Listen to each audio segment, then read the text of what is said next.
예, 지금부터 솔고 24회 신우회 5월 예배를 시작하겠습니다. 다 같이 묵상 기도로 예배 시작하겠습니다.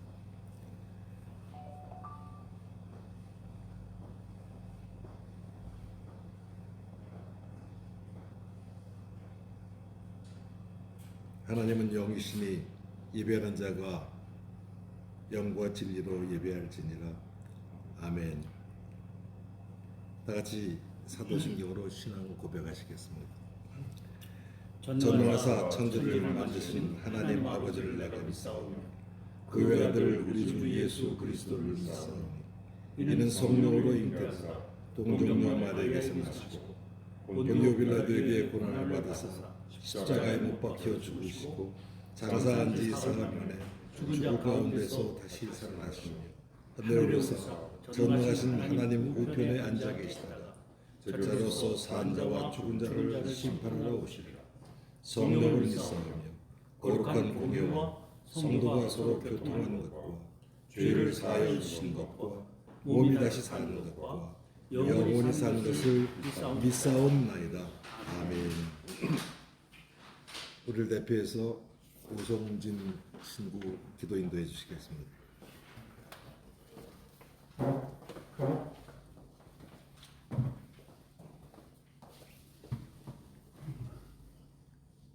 아버지 하나님, 저희들 사랑하셔서 주님을 예배할 수 있는 자리에 모두 모이게 해주셔서 감사합니다. 저희의 믿음이 있는 친구들을 통하여 신우회를 오래전에 허락하셨고 날마다 성장하게 해주셔서 이 시기까지도 우리가 여기 모여서 주님을 경배합니다. 부모님들을 통해서 또 고등학교 시절에 그 좋은 교정에서 저희들의 젊음의 꿈을 키우게 해주셨던 그 기억을 생각하며 주님께 감사합니다. 서로 사랑하면서 이제까지 이 자리까지 올 수 있게 해주신 주님의 은혜 감사합니다. 여기에 있는 우리 친구들뿐만 아니라 또 세계 각지에 흩어져 있는 친구들이 주님의 이끄심에 따라 또 한 자리에서 주님을 예배할 수 있게 해주셔서 감사합니다. 주님의 은혜가 아니면 우리가 여기 있을 수 없는 것을 생각할 때 저희의 모든 삶을 주님께 올려드리고자 합니다. 오늘 이 예배를 위해서 수고를 해준 우리 의장님, 총무님, 그리고 장로님, 또 우리 주님의 말씀을 증거해 주기 위해서 또 열심히 준비해 주고 오신 우리 구자기 목사님, 그 말씀을 통해서 저희들의 미래의 삶이 더욱더 풍성해지고 더욱 주님을 사랑할 수 있는 한 사람 한 사람 되게 하시고 그 가족 한 사람 한 사람에게도 주님을 항상 함께 하셔서 더욱더 주님의 나라가 넓어지게 해주시옵소서. 지나간 시간도 주님 복으로 가득 채워주셨고 또 미래의 시간도 주님께서 활짝 열어주실 줄 알고 있습니다. 모든 것 주님의 은혜입니다. 이제 예배를 시작합니다. 이 예배를 통해서 주님만이 오로지 영광 받으시옵소서. 우리 주 예수 그리스도 이름으로 감사하며 기도드립니다. 아멘.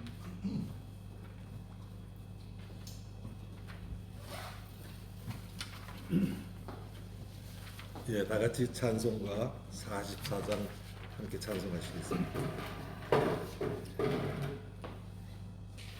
지난 일의 동안에 예수 인도했으니 주의 전에 모여서 감사 찬송합니다. 가장 복된 이날은 하늘 안식교로다. 가장 복된 이날은 하늘 안식교로다.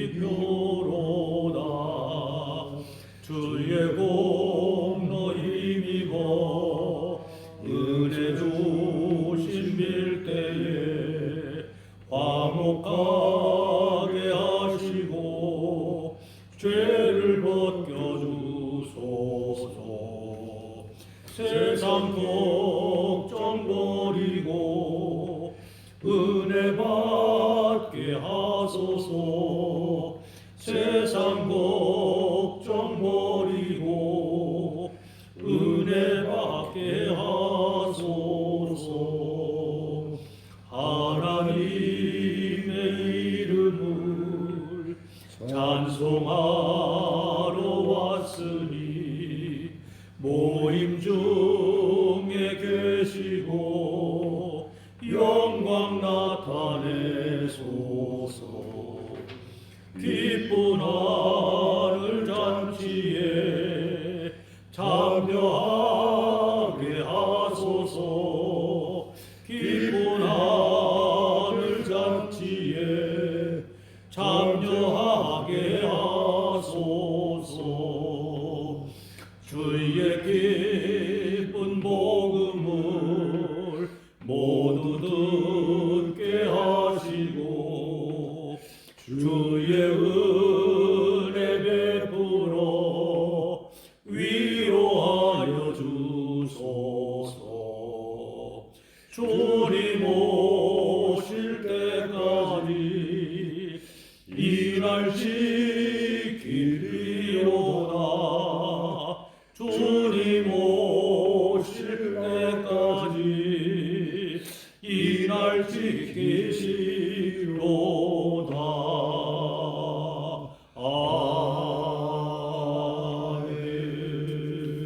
아멘. 오늘 주신 말씀은 요한복음 5장 16절 한 절 말씀입니다. 요한복음 5장 16절 말씀입니다. 제가 봉독하겠습니다. 그러므로 안식일에 이러한 일을 행하신다 하여 유대인들이 예수를 박해하게 된지라. 아멘. 이제 구장 목사님 나오셔서 말씀 해주시겠습니다.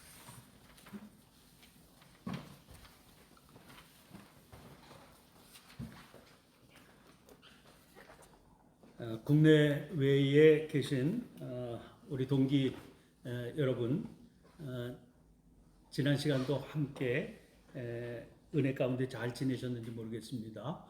코로나 바이러스 때문에 계절을 도둑맞았다, 그런 얘기를 들었습니다. 숨죽여서 살게 되고 감염의 위험 때문에 전전긍긍하면서 지내면서 보니까 봄꽃이 무리지어서 피었다가 사라지고 녹음이 우거지는 그런 계절이 됐는데 언제 이런 계절이 됐나, 그렇게 생각이 될 정도입니다. 어려운 시기를 살고 있고, 그래서 그 어려운 시기 때문에 이렇게 영상으로 예배를 드리게 되지만 오늘까지 붙들어 주신 주님의 은혜로 앞으로도 이 어려운 시기를 잘 이겨낼 수 있게 되시기를 바랍니다. 이 코로나 상황은 작년 초에 갑작스럽게 전개된 거죠. 그런데 이 전염병 감염에 제일 취약한 게 사람들이 가까이 모이는 거라고 그러지 않습니까? 그래서 강제적인 사회적 거리두기가 시행이 되면서 제일 먼저 지목을 받게 된 게 아시다시피 종교 행위입니다. 그 중에서도 이 감염을 일으키는 비말이 발생하는 원천처럼 그렇게 주목을 받게 된 게 우리 개신교 예배입니다. 찬양하고 통성기도하고 이런 일들 개신교의 트레이드마크처럼 그렇게 돼서 이렇게 침묵으로 절하고 수행하는 그런 그 불교의 예식이라든지 비교적 개신교회보다는 활동이 정적인 캐톨릭보다 압도적으로 개신교회가 감염 위험이 크다. 그래서 이제 통제의 대상이 된 게 우리 개신교 기독교 예배입니다. 그래서 사회적인 지탄도 많이 받게 되고요. 또 그동안 종교 문제에 감히 손을 내밀지 못했던 국가 권력도 강제적으로 이 통제를 하게 된 그런 아주 특별히 전쟁 때도 주일 예배는 이렇게까지 그 통제를 받지 않았던 것 같은데 역사상 유례가 없을 정도의 그런 통제를 받는 그런 상황에 처해지게 됐습니다. 그러다 보니까 교회 내부에서도 예배에 대해서 다양한 검토가 제기가 됐죠. 저도 수십 년 목회해 오면서 이렇게 온라인으로 예배 드리는 거 이런 거 성경적으로나 신학적으로나 그렇게 깊이 생각을 하지 못하고 연구를 하지 못하다가 이번 기회에 아주 다양한 토론의 내용들을 접하고 또 공부할 수 있는 그런 기회가 됐습니다. 그래서 이 코로나 상황 속에서 예배에 대해서 주일 예배에 대해서 일어나는 토론들은 우리가 그동안 낯설게 여겨지던 영상 예배, 온라인 예배에 대한 신학적이고 신앙적인 그런 검토였다고 볼 수가 있습니다. 그러다 보니까 이제 한 1년여 지나니까 우리 신우에서도 이렇게 영상 예배 처음에 이 영상 예배 시작했을 때는 아주 긴장하고 준비가 대단했었는데 오늘 보니까 그렇게 이렇게 생각하면서 바로 그 예배 직전에야 우리 자리를 잡고 이렇게 아주 익숙해진 그런 모습을 볼 수가 있게 됐습니다. 그리고 영상 예배가 이렇게 자리를 잡아가면서 앞으로의 교회는 어떻게 될 건가 이런 것에 대해서 많은 우려가 일어나고 있는 상황인 거죠. 제가 좀 아쉽다 이렇게 느껴지는 것은 이런 예배 형태에 대한 토론과 의견 전개만 연구 이런 것만이 아니고 그런 걸 계기로 삼아서 주일 성수에 대해서 근원적이고 또 심각한 검토가 이루어졌으면 좋지 않겠나 이제 그런 아쉬운 마음을 좀 가져보면서 오늘 이 말씀을 붙들게 됐습니다. 지금은 세상 떠난 분입니다만은 유명한 마틴 부버의 제자로 미국에서 활동했던 유대교 랍비 가운데 아브라함 요수아 헤셀이라고 하는 분이 있습니다. 이분이 안식이라고 하는 아주 저서를 썼는데 굉장히 탁월한 저서입니다. 이분이 그 책에서 안식이라고 하는 제목의 책에서 다루고 있는 게 샤밧 안식일 성수에 관한 그런 문제예요. 이게 어떤 영적인 의미를 가지고 있느냐 하는 걸 다룬 겁니다. 그런데 이분은 그 책에서 성경적 신앙이라고 그러면 유대교의 신앙뿐만 아니라 우리 기독교의 신앙까지 포함할 수 있죠. 성경적 신앙의 특징이 뭐냐? 그 특징 중에 하나가 거룩한 것을 물질이나 공간을 거룩하게 여기지 않고 시간을 거룩하게 하는 거다. 이거는 성경적 신앙만 갖고 있는 특징이다 하는 겁니다. 다른 종교들은 보면 이렇게 상을 만들어서 세우고 거룩하다고 그러고 어떤 공간을 거룩한 공간으로 이렇게 여기지 않습니까? 우리도 물론 이렇게 예배당을 흔히 보편적인 우리들의 언어로 성전 그렇게 얘기하지만 사실 우리는 그 건물로서의 그 예배당을 거룩하다고 말하지는 않는 겁니다. 또 무슨 예배 때 쓰이는 걸 성물 이렇게 말하지만 다른 종교가 생각하는 것처럼 그렇게 거룩한 것으로 여기지는 않거든요. 근데 우리 성경적 신앙이 유일하게 거룩하게 여기는 게 시간이라고 하는 겁니다.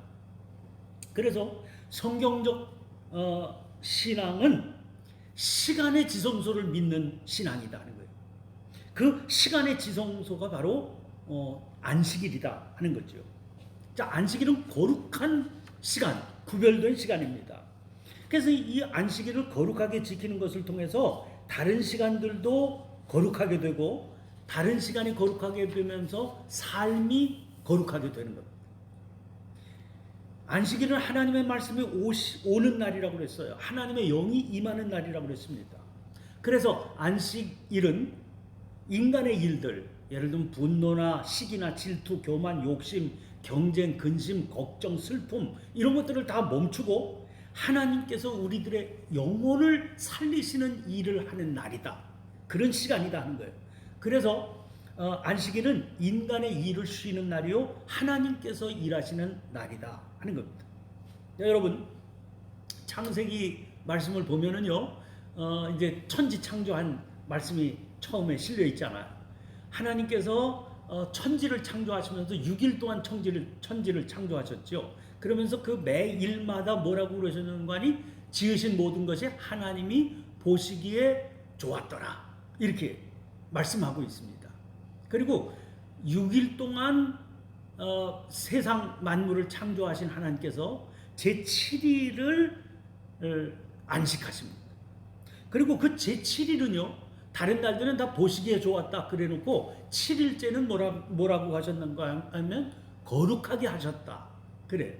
그래서 이 7째 날이 거룩한 날이 되는 겁니다.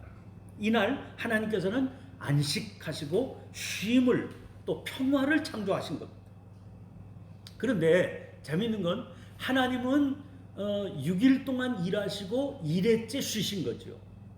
그런데 인간은 그 6일 마지막 시간대에 창조된 거 아닙니까? 그러니까 그 창조의 순서대로 하면 인간은 창조되자마자 쉬기부터 한 겁니다. 안식하고 그 다음에 이제 인간의 역사를 창조하게 된 거죠. 요수아에서는 이렇게 얘기합니다. 인간이 안식일을 거룩하게 지키는 게 아니라 안식일이 인간의 삶을 거룩하게 만들어준다는 거예요. 이걸 다른 말로 하면 유대인이 안식일을 지킨 게 아니라 안식일이 유대인을 지켰다는 거예요. 그 유대인을 유대인이 되게 한 거는 안식일이라는 겁니다. 뭐 역사적으로 유대인의 정체성을 망가뜨린 수없이 많은 사건들이 있었지 않습니까? 그런데 그 수없이 많은 역사의 혼란 속에서도 유대인이 될 수 있었던 것은 안식일을 지키는 거였다. 그러니까 안식일이 유대인을 유대인이 되게 했다 하는 얘기입니다. 자, 오늘 본문 말씀을 이제 요한복음 5장 16절 말씀했는데요. 오늘 본문 말씀을 보면 유대인과 예수님이 갈등을 일으키게 된 근원적인 문제가 안식일을 거룩하게 지키는 그 규정의 문제였어요. 오늘 요한복음 5장에 등장하는 예수님이 고쳐주신 38년 된 병자를 보세요. 38년 동안 이 사람 앉아있던 사람 아닙니까? 그러니까 지금부터 38년 전부터 꼼짝도 못하고 앉아있었던 사람이에요. 그러면 하고 많은 날 중에서 꼭 안식일 날 이 사람을 고쳐주셨어야 될 이유가 사실 어떻게 생각하면 아무것도 없는 거죠. 부딪히기 싫으면 그 다음날 거기 가서 고쳐주시면 되지 꼭 안식일 날 고쳐주셔야 되는 게 아닙니다. 또 예수님께서 그 당시 사셨던 예수님이 안식일 규정이 얼마나 엄격하고 심각한 건지 모르실 리가 없잖아요. 그런데 왜 안식일인 줄 알면서 이 사람을 일어나게 하셨냐.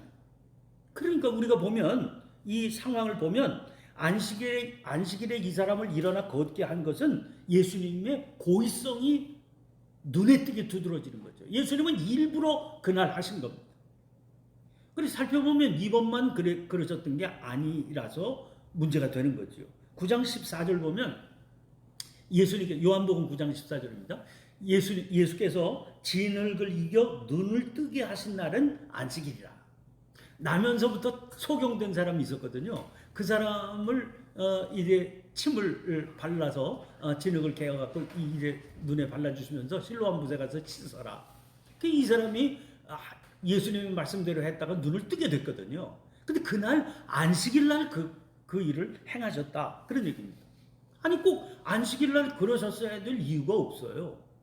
그러니까 예수님은 지금 고의로 유대교의 안식일 규정을 어기신 겁니다. 왜? 목적이 있는 거예요. 안식일을 거룩하게 지킨다고 하는 게 뭔지에 대해서 토론을 유발하고 계시는 겁니다. 그래서 지금 예수님의 이 일은 지금 유대인들이 안식일을 자기 나름대로 굉장히 거룩하게 지킨다고 그러는데 그 거룩하게 지키는 게 아니다.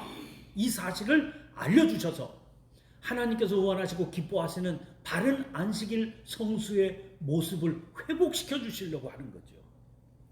여러분, 이제 그리스도인인 우리들은 안식일을 지키지 않고 주일을 지킵니다. 유대교 안식일은 우리 요일로 따지면 금요일 해 떨어질 때부터 시작해서 토요일 해 떨어질 때까지거든요. 그런데 예수님의 제자들을 비롯해서 초기 성도들은 처음에는 안식일을 지켰습니다. 그러다가 점차 교회를 중심으로 안식 후 첫날을 주님의 날로, 그러니까 주일로 지키게 된 거죠. 왜? 그날 예수님께서 부활하셔서 새로운 창조를 완성하신 그런 날이라고 하는 것을 기념하기 위해서 주일을 지키게 된 겁니다. 그러나 주일을 지킨다 할 때, 주일을 거룩하게 지킨다 할 때 그 정신은 안식일을 거룩하게 지키는 그 정신과 다른 게 아닙니다. 우리는 주일을 지키고 유대교인들은 안식일을 지키는 거지만 그 지키는, 거룩하게 지키는 정신은 맥을 같이 하고 있는 거다. 이렇게 봐야 됩니다. 자, 지금 코로나 사태 속에서 벌어지는 여러 가지 현상, 여러 가지 논란은 그러면 주일을 거룩하게 지켜야 된다는 게 본질적으로 어떤 것이냐? 그 본질적인 의미에 대해서 스스로를 돌아보게 하는 거거든요. 그럼 우리는 과연 예수님께서 치열하게 제기하셨던 그 안식일을 성수하는 그 본질을 우리의 믿음으로 붙들고 살고 있느냐 하는 걸 물어봐야 된다는 거죠. 우리의 그런 삶을 통해서 세상 사람들에게 삶의 본질에 대한 도전을 주고 있느냐. 이 아무리 코로나 사태가 이렇게 엄중해도 너희들 예배 모이지 말아라. 이렇게 쉽게 얘기할 수 있는 것은 세상 사람들이 우리들의 모습을 통해서 이 주의를 거룩하게 지키는 일이 얼마나 이 세상을 변화시키는 일인지에 대해서 별로 그렇게 심각하게 여기지 않기 때문에 이런 일들이 생기는 것 아니냐, 이렇게 여겨진다 하는 의미 때문입니다. 그러니까 혹시 우리가 주일을 성수하며 산다는 모습이 예수님께서 도전을 일으키셨던 옛날 유대인들의 율법적인 모습과 다를 바 없는 것은 혹시 아닌가 하고 우리 스스로 한번 물어볼 필요가 있지 않겠냐 하는 얘기죠.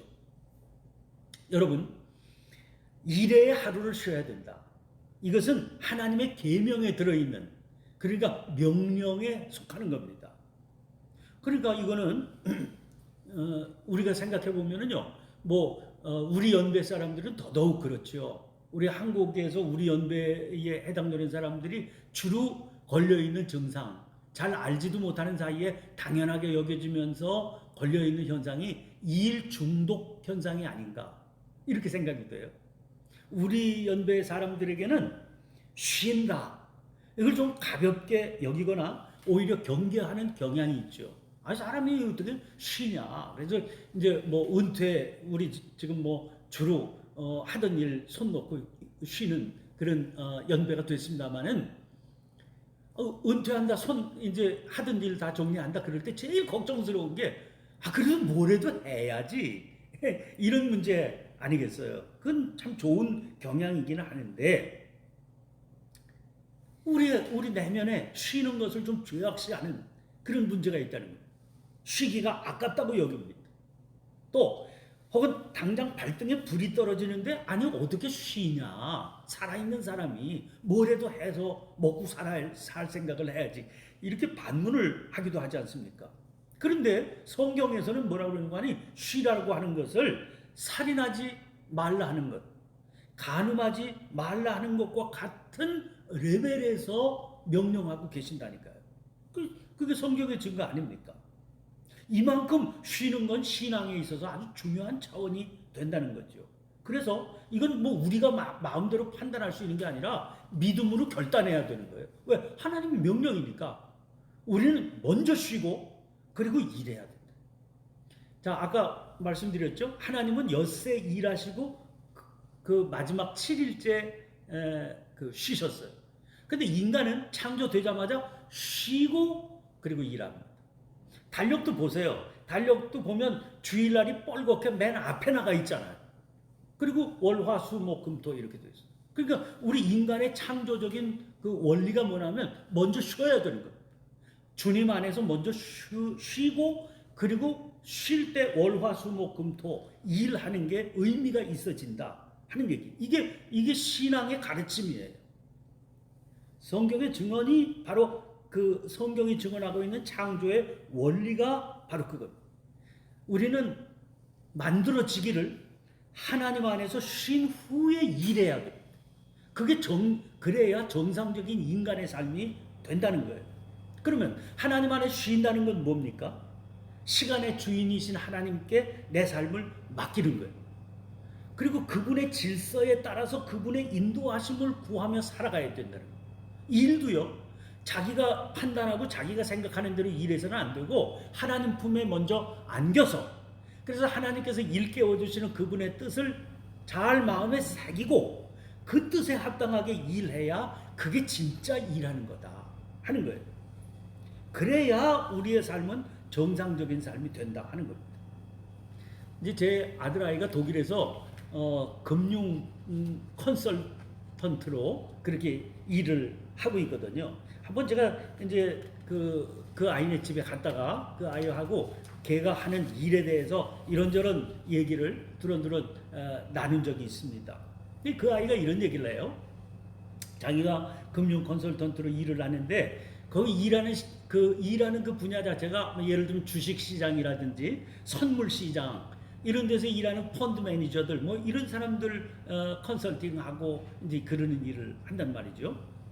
근데 거기서 일하는 펀드 매니저라고 하는 친구들 얘기를 얘가 해주는 거예요. 이제 이 펀드 매니저라고 하는 사람들은 투자자들이 맡긴 돈을 자기가 뭐 이 자기 해당되는 주식이나 뭐 물건 같은 거 선물 시장 같은 데서 물건을 사고 팔아서 수익을 남겨주는 그 일을 하는 친구들 아닙니까?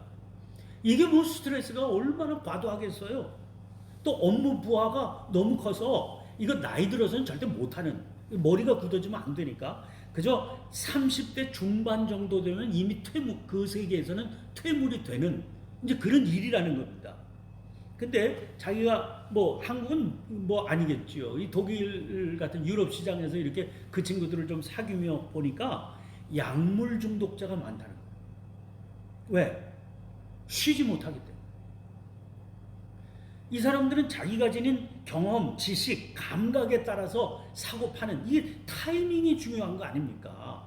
그거에 의해서 이율이 뭐 왔다 갔다 하는 거니까요. 이익이. 그런데 이제 이 일이 점점 글로벌화가 되다 보니까 뉴욕 시장 열리는 시차가 있어서 뉴욕 시장 열리는 때 따르고 프랑크푸르트 시장 열리는 때 따르고 우리 한국 시장 열리는 시간 다르지 않아요. 근데 그게 세계 각국의 회사들이 서로 연결돼서 여기서도 장이 열리고 그 다음에 여기 닫히고 난 다음에 저쪽에서도 한밤중에는 저쪽에서 한참 활발하게 되고 막 이렇게 된단 말이죠. 그럼 자기가 살고 있는 지역이 밤이면 잠을 자야 되잖아요. 그런데 세계 어디서는 지금 낮이거든요. 거기서는 지금 활발하게 장이 열리고 팔고 사고 거래가 진행 중이란 말이에요. 그럼 자기가 여기 시간이라고 하는 이유 때문에 잠을 자게 되면 그 시간 동안은 방법 없죠. 다른 사람에게 맡겨둬야 돼요. 당직자에게 맡기든지 아니면 그 시장에 있는 뭐 누구에게 맡겨두든지 그래야 돼요. 그 다음에 자기가 이제 잠을 자고 일어나서 깬 후에 그 당직을 섰던 사람이나 아니면 그 시장에서 일한 사람 정보 받아가지고 그 사람에게서 그 정보를 통해서 전해 들을 수밖에 없는 거예요. 잠을 자면. 그런데 그럴 수가 없는 거예요. 왜? 이게 누구에게 전해 들은 얘기를 가지고 할 수 있는 일이 아니라 자기가 지켜보면서 그 거래 현황을 다 지켜보면서 자기의 감각으로 자기의 지식으로 즉각적인 판단과 결정을 내려야만 마음이 놓인다는 거죠. 그러니까 잠을 안 자야 돼요. 잠을 어떻게 안 잡니까? 약물 취하는 거죠. 그렇게라도 해서 자기의 일을 유지하려고 그러는 그런 욕망을 이기기가 어렵다는 거예요. 걔 얘기를 들으면서요, 이게 어디 2일 뿐일까? 이건 좀 극단적인 일이라고 할 수 있지만 2일 뿐일까? 이렇게 생각했습니다. 그러니까 여러분, 그래서 믿음이 없으면은요, 아무도 쉴 수 있는 사람이 없습니다. 믿음이 있어야 쉴 수 있는 겁니다. 하나님께 진정으로 맡길 수 있어야 진정으로 쉴 수 있는 겁니다. 근데 하나님께서는요, 그걸 계명으로 주셔요. 너 일할 때는 일하고 쉴 때는 쉬어야 된다. 일하는 것도 하나님의 역사하신 가운데 되는 거라고 하는 것을 고백할 수 있어야 이 계명을 순종할 수 있는 겁니다. 그러니까 우리가 명령을 어기기 쉬워요. 그 명령을 어기고 손 돌릴 틈도 없이 일하지 않아요. 그렇다고 하나님께서 뭐 그때마다 뭐 벼락을 떨어뜨려서 벌을 내리거나 그러시지는 않습니다. 그러나 하나님의 이 창조 원리를 어기는 행위이기 때문에 반드시 무리가 따르게 되어 있는 겁니다. 무슨 무리? 뭐 심각하게 약물 중독, 이건 뭐 말할 것도 없는 무리지만, 그렇게 제멋대로 일하고 쉬지 않고 일하면 피로가 축적되고요, 정신력 떨어지고요, 신경 예민해지고 초조해져서 여유 없어지고요, 다른 사람과 함께 일하는 게 점점 더 불가능하고 어려워지게 돼 있습니다. 그렇게 열심히 일해서 거둔 열매로 뭘 하려고 그러는 거예요? 뭔가 누리겠다고 그렇게 열심히 일하는 건데, 누리려고 하는 삶 자체가 사막이 되는 거예요. 황폐해지는 거죠. 그러면 사랑한다는 자녀, 사랑한다는 배우자에게 상처 주게 되죠. 가정 파탄 초래하죠. 늘 피곤에 쩔어서 살게 되니까 닥치는 대로 신경질이나 부리게 되는데, 누가 그를 가까이 하려고 하겠습니까? 게다가 이거 습관으로 굳어지거든요. 그러면 틈이 생겨도요, 쉴 수가 없어요. 우리 또래 남자들 얘기 들어보세요. 그냥 아무것도 안 하는, 은퇴해서 아무것도 안 하게 되면 뭘 해야 될지, 어떻게 살아야 될지를 몰라서 당황하게 된다는 것 아닙니까? 쉴 수가 없는 관성에 빠지게 되는 겁니다. 그 시간이 생겨도요, 끊임없이 새로운 일을 만들어내는 그런 습관을 가지게 되는 겁니다. 이게 병적인 존재가 되는 거죠. 울리 슈나벨이라고 하는 사람이 휴식, 행복의 중심, 이런 책을 썼습니다. 이 책에서 이 사람이 글로리아 마크라고 하는 사람의 연구한 결과를 인용하고 있어요. 이 사람이, 그 글로리아 마크라고 하는 사람이죠. 이 사람이 정신노동을 하는 사무직 근로자들의 일상을 추적한 연구입니다. 근데 쭉 열심히 일하는 그 사무직 노동자들의 일상을 추적해 보니까 진짜 업무에 집중해서 일하는 시간은 하루에 11분밖에 안 되더라는 거예요. 평균. 그저 쉴 새 없이 전화벨 소리, 휴대폰 진동, 동료들 뭐 간섭에 반응하는 거, 잡담하는 거, 이걸로 업무가 계속 끊기더라는 거예요. 근데 한 번 업무가 끊기잖아요. 그러면 다시 집중해서 업무로 복귀하는 데 걸리는 시간이 한 25분 걸리더라고요. 더 놀라운 건 거의 대부분의 노동자들이 여기 적응이 되어 있더라는 거예요. 그래서 집중할 수 있는 시간, 뭐 전화도 안 오고요, 누가 뭐 간섭도 안 하고 자기 혼자 업무에 집중할 수 있는 그런 방해가 없는 시간이 길어지잖아요. 그럼 잡생각을 하게 되더라는 거예요. 업무에 집중하는 게 아니라 뭐 할 게 없나? 딴짓, 그걸 스스로 찾게 되더라는 거죠. 그래서 그 업무에 집중할 수 있는 시간에 괜히 심심하다고 커피 마시러, 커피 뽑아 마시러 가든지, 아니면 멀쩡한 서류철, 지금 뭐 급하지도 않은 건데 멀쩡한 서류철 다시 정리하든지, 또는 뭐 화분에 물을 주든지, 또는 괜히 옆에 있는 사람 일부러 찾아가서 잡담 걸어서 그 동료까지 업무에 집중할 수 없게 하든지, 이렇게 일과를 보내더라는 거예요.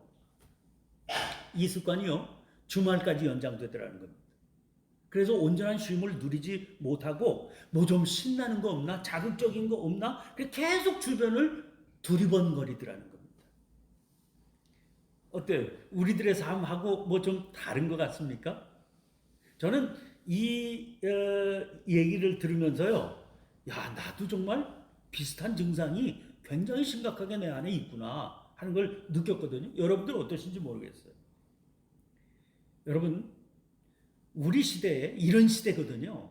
우리 시대에 주의를 제대로 지켜본다 하는 것은 구원의 삶을 누리는 지름길이라고 할 수 있습니다. 여러분, 우리 힘으로는 여기서 헤어날 수가 없어요. 하나님께서 붙들어 주셔야만 되는 거예요.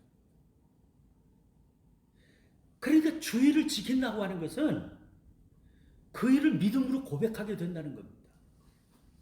물론 시대 환경이 옛날 이스라엘과 전혀 다르지요. 예를 들면 뭐 아무리 주일이라고 해도 버스 기사, 의사, 간호사, 뭐 어쩔 수 없이 주일에도 계속 이어지는 업무가 감당해야 되는 현업에 종사하는 이들이 있잖아요. 근데 율법적으로 딱 이렇게 할 수가 없죠. 그러니까 우리가 이제 예수 믿는 사람으로서는 가능하면 주의를 잘 지킬 수 있는 직업과 환경을 고르면 좋지요. 그러나 억지로 그럴 수는 없는 법입니다. 그러나 문제는 꼭 정해져 있는 주의를 우리가 나는 지켜야만 된다. 뭐 그런 아주 완고한 믿음을 가지고 있는 분들은 또 현업 포기하고 그러지만 예수 믿는 사람들이 그런 일 때문에 뭐 나는 의사는 못한다, 간호사는 못한다, 예수 믿기 때문에 나는 뭐 시내버스 기사는 못한다. 그러면 또 그게 영적으로 바른 태도인가 이런 것도 또 생각을 해봐야 되겠죠. 시대가 달라졌으니까 환경이 또 틀리니까. 그러나 그럼에도 불구하고 우리의 삶 속에 하루는 쉬어야 된다. 꼭 어쩔 수 없는 환경 때문에 내가 주의를 제대로 못 지키는 한이 있어도 내 삶의 하루는 주님 품에 안겨 있어야 된다 하는 것을 생각해. 뭐 대부분의 사람들은 여건 자체가 주의를 쉴 수 있는 여건이니까 그 주의를 주님 품에 안겨서 내 삶을 성찰하고 말씀의 빛 가운데 내 삶을 돌아보는, 그래서 내가 지금 가고 있는 발걸음이 주님 보시기에 합당한 것인가를 검토해보는 그런 기회로 반드시 삼아야 된다는 거죠. 주님과의 긴밀한 만남을 가져야 된다는 거죠. 자, 그래서 주의 성수의 정신을 생각해보면 이렇게 생각할 수 있어요. 먼저 그 나라와 그 의를 구하라고 그러지 않습니까? 그러니까 주일이 내 삶의 시간표에 제일 먼저 있는 거다. 지금까지 말씀드린 정신이죠. 그래서 주일날 하나님 앞에 예배드리고 예배드릴 뿐만 아니라 남은 시간들도요, 하나님께서 원하시는 삶의 모습이 어떤 것인지에 한번 맞춰봐야 되는 겁니다. 그러니까 예배에 참여한 것으로 끝이 아니고 이날은 하나님의 창조 사역과 구원 사역을 기억하는 날이다. 이렇게 생각하라는 거예요. 그래서 우리들의 삶에서 거기 어그러지게 가고 있는 방향을 잡고 있는 것은 어떤 것일까? 그런 걸 살펴보고 고칠 것을 생각하고 결단하는 거예요. 내 안에 있는 죄된 모습을 떠올리고 혹은 다른 이들과의 어그러진 관계를 회복하고 그런 것을 성찰하고 기도하는 날로 삼아야 된다는 거죠. 물론 주일 예배가 거기서 핵심이죠. 주일 예배를 통해서 들려오는 하나님의 말씀으로 도전을 받고 그걸 씨앗 삼아서 주일은 거룩하게 하나님 안에서 자기의 삶을 깊이 믿음으로 성찰해보는 그런 날이 되어야 됩니다. 그 생업에 바빠서 주간이 충분히 갖지 못한 기도와 영적인 독서, 성찰 이런 것들을 통해서 주님과 함께 머무는 시간이 돼야 된다는 거예요. 이것은 하나님과 함께 거룩하게 지내면서 더불어 쉬는 날이다. 그런 의미거든요. 이런 일을 통해서 우리가 영원히 안식을 취하게 되는 겁니다. 사람들이 뇌파를 조사해 보니까 휴가 가서도요, 휴가 가서 뇌파가 업무를 벗어나지 못하더라는 거예요. 그건 쉬는 게 아니죠. 주일은 주님께 안겨서 충분히 쉬는 날입니다.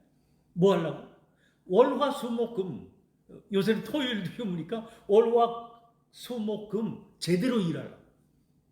주일날 이 삶이 하나님 앞에서 온전히 안식을 얻을 수 있을 때요, 그때 우리는 비로소 월화수목 이 평일의 업무가 부지런히 일할 수 있는 그런.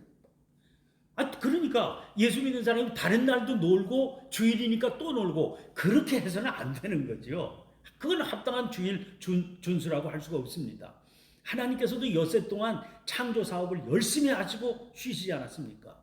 그러니까 우리가 주일 주님 품 안에 안겨서 충분한 휴식을 통해 쉼을 통해 우리 자신을 돌아보고 내 발걸음이 어디를 향해 가야 될 것인가 명철하게 아주 선명하게 벼려서 깨닫게 된 뒤에 월화수목 계속해서 열심히 최선을 다해서 일해야 돼요. 그 사람이 주일을 거룩하게 지킬 수 있는 사람이다. 그래서 주일은 다급하게 일하지 않아도 될 수 있게 우리들의 삶의 구조를 만들어 가야 된다는 겁니다. 자, 어떠셨나요? 그 코로나 사태 때문에 오히려 정신없이 돌아가던 교회 여러 가지 주일 사역도 다 정지가 되고요. 그리고 온라인을 통해서 예배도 많이 이렇게 보편화되면서 예배 형태에 대해서도 우리가 다시 돌아보게 되지만 주일을 그러면 어떻게 보내야 되지? 이런 것에 대해서도 좀 더 영적으로 깊이 주님 앞에서 성찰할 수 있는 그런 기회가 되었으면 좋겠습니다. 그게 시야를 넓혀서 우리들의 생애가 어떻게 하나님 품에 안겨서 주님의 인도하심을 받는 삶의 시간들로 채워져 갈 수 있을까를 고민할 수 있는 그런 시간이 됐으면 좋겠습니다. 유대교 사람들은 아주 자기들은 안식일을 거룩하게 지킨다고 생각했죠. 근데 주님 보시기에 그건 거룩하게 지키는 게 아니다. 그래서 주님께서 그걸 일깨우기 위해서 일부러 이런 사건들을 벌이셨다. 그렇게 초두에 말씀드리지 않았습니까? 우리 성찰을 새롭게 하도록 도전하시는 주님의 말씀이 주의를 지키고 있는 우리들에게도 그대로 도전이 되어서 우리 스스로를 주님의 은혜 가운데 새롭게 정립할 수 있는 복된 기회가 될 수 있기를 바랍니다. 기도하겠습니다. 하나님 아버지, 코로나 바이러스 감염 때문에 습관적으로 진행되던 모든 주일 사역과 교회의 사역들이 정지가 되고 가장 최소한의 주일 예배, 그리고 그것조차 온라인으로 예배드려야 되는 답답하고 어려운 시기를 지나고 있습니다. 위기는 기회라고 그랬습니다. 위험하지만 이게 생명의 기회가 될 수 있기를 소원합니다.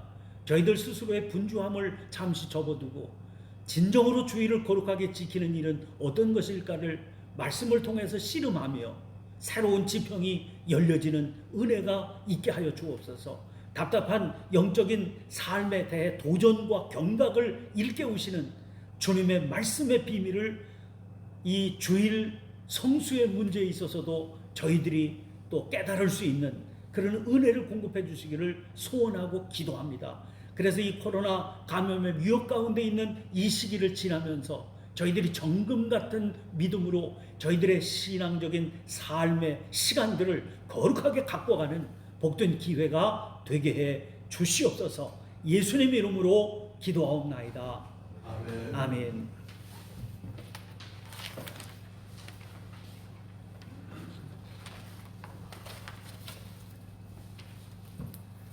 예, 말씀에 많은 은혜 받으셨기를 믿습니다. 다 같이 찬송가 623장 다 같이 찬송하겠습니다. 주님의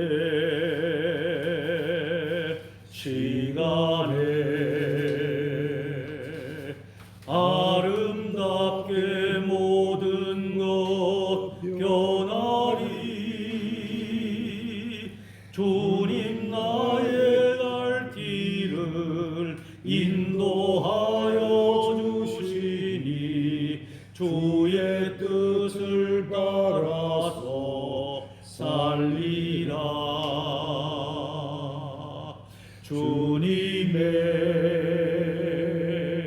시간에 아름답게 모든 것 변하리. 주님 나의 갈 길은 주를 찬송하오니 주의 뜻을 이루어 주소서. 예, 목사님 나오셔서 축도해 주시겠습니다. 다시 기도드리겠습니다. 지금은 우리 주님 예수 그리스도의 은혜와 하늘 거룩하신 아버지 하나님의 한량없으신 사랑하심과 성령님의 감동, 감화, 인도, 동행, 축복하심이 우리 사랑하는 서울고 24회 동기들 산지사방에 흩어져 있지만 이 소중한 신우의 모임을 기억하고 온라인에서 한자리에 함께 참여해서 주님의 은혜를 사모하고 남은 생애를 주님의 거룩하신 뜻을 따라 살기로 도전받고 새로운 발걸음을 내어딛는 그런 사랑하는 친구들의 삶과 기업과 가정 위에 이제로부터 영원토록 함께하여 주시옵기를 간절히 축원하옵나이다. 아멘. 아멘.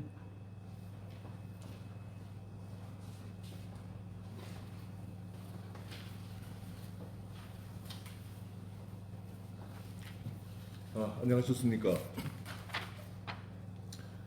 오늘 목사님 전하신 말씀 어떠셨습니까? 저는 아주 앞으로 우리 인생에서 살아갈 때 가는 그 남은 기간에 아마 가장 절실하게 그리고 가장 필요하게 소중하게 여겨야 되는 그런 말씀 아니었나 싶습니다. 정말 그 쉬는 거를 이제라도 배워야 되지 않나. 쉬는 게 진정으로 뭔지를 다시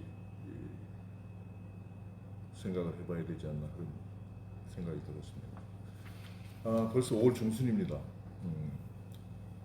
새해를 맞은 게 엊그저께 같은데 벌써 반년이 다 지나가고 있습니다. 하늘 또 이렇게 훌쩍 지나갈 정도로 세월이 굉장히 빨리 지나가고 있습니다. 그리고 우리 친구, 제가 뭐 카톡에도 여러 번 올리고 했지만 가까이 되는 친구 끝다리 우리 김재호 동기가 5월 16일이니까 이번 주 일요일입니다. 이번 주 주일날 미국으로 떠납니다.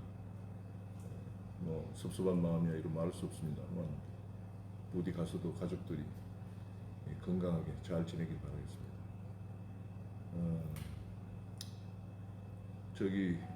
오늘 제가 우리 그 동기 중에 박용재 목사님이라고 계신데 제가 지난해부터 연락을 취하다가 오늘 통화를 하게 됐습니다. 아마 곧 이제 저희들하고 아마 연락이 주고받게 되지 않겠나 싶습니다. 하여튼 뭐 반갑습니다. 밤에 바람이 상당히 부드러워졌습니다. 편안한 밤 되시기 바라겠습니다. 안녕히 계십시오.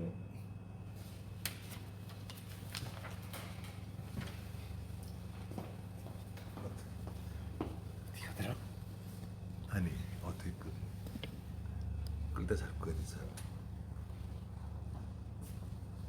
라이브 방송